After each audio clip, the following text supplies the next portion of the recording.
বেশি প্রত্যাশা করতে যাবেন না, লোভী হবেন না। লোভ আপনার সুখ কেড়ে নিবে। লোভী কখনো সুখী হয় না।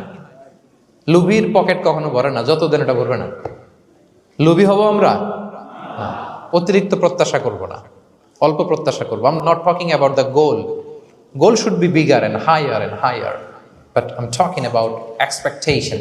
বেশি এক্সপেক্ট করা ভালো না। খুব প্রত্যাশা নিয়ে রাখছেন, কিছু পান নাই, দেখবেন যে কষ্ট লাগবে, ঠিক কিনা? আর কোনো এক্সপেকটেশন নাই, এরপরে যেটা পাবেন ওইটাই লাভ।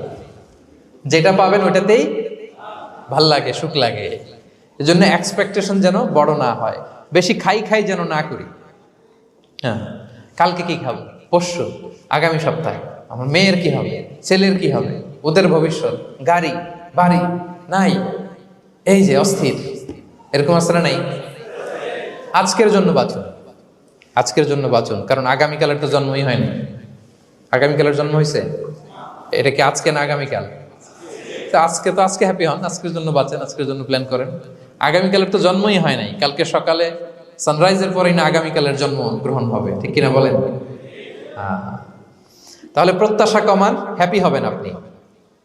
ইমাম গাজালি রাহিমাহুল্লাহ একটা চমৎকার কথা বলতেন। উনি বলতেন, তোমার রিজিকে যা আছে এটা 2 পাহাড়ের মাঝখানে থাকলেও এটা তুমি পাবা, আর যেটা তোমার রিজিকে নাই ওইটা অনেক দূর থেকে আনার পরেও হাত দিয়ে নিয়ে 2 ঠোঁটের মাঝখানে রাখলেও ওইটা পড়ে যাবে। কথা বুঝতে পেরেছেন? আপনি মাঝে মাঝে অ্যানিমেল কিংডম অথবা জিওগ্রাফিক্যাল চ্যানেলে দেখবেন